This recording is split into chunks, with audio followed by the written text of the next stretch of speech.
আসসালামু আলাইকুম, this is me. আবারও চলে আসলাম নতুন আরেকটা ব্লগ নিয়ে। আমার আপুরা এসেছে, বাচ্চাগুলোকে দেখেই বুঝতে পেরেছেন। দেখেন আপুর মেয়েরা, ওদেরকে বললাম পোজ দাও, তো খুব সুন্দর করে পোজ দিচ্ছিল। তারপর হলো ওদের সাথে বান্দরামি করি। ডাইনিং টেবিলে ওখানে আসি, দেখলাম যে আপু পরোটা বেলছে। আমি ফার্স্টে ভাবলাম হয়তো পরোটা খাবো আজকে নাস্তায়, ও মা, পরে দেখি ডিম পরোটা। আর বড় আপু আসলেই আমাদের মজার মজার আইটেমগুলো খাওয়া হয়। আপু ডিম পরোটা করছে, আপুর হাতে ডিম পরোটা মাশাল্লাহ অনেক মজা, মাশাল্লাহ মাশাল্লাহ। তারপর আপু রেডি করছে আর আমি একটু ভিডিও করে নিচ্ছিলাম। আর হলো আমি অনেক খুশি হয়ে গেলাম, ডিম পরোটা অনেক দিন ধরে খেতে ইচ্ছে করছিল। যাক, ভালোই হয়েছে, মনের ইচ্ছা পূরণ হয়ে গেল।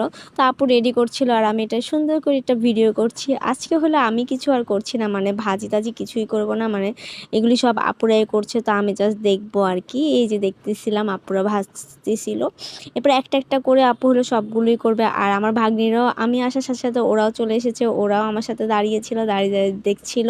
তো এটাই ছিল আর কি।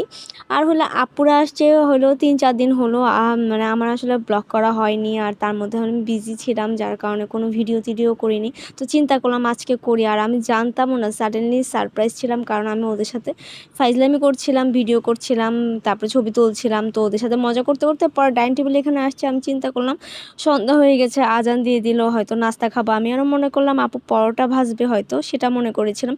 ও মা, পরে দেখি যে ডিম পরোটা রেডি করছে। এটা আসলে আপু বলে নেই, মেজ আপু জানতো, বাট আমি জানতাম না। মানে আমি পুরাই সারপ্রাইজ। যাই হোক, দেখতে দেখেন এটা ফাইনাল লুকটা কি সুন্দর ছিল, ও বা মাসাল্লাহ মাসাল্লাহ। আর খেতেও কিন্তু অনেক মজা ছিল, অনেক মজা। দোকানের থেকে আমার কাছে লাগে কেন জানি বাসার ডিম পরোটাটা বেস্ট আমার কাছে মনে হয় আর কি। বাইরের ডিম পরোটা আমার কাছে তেমন একটা ভালো লাগে না, না পারতে খাই আর কি।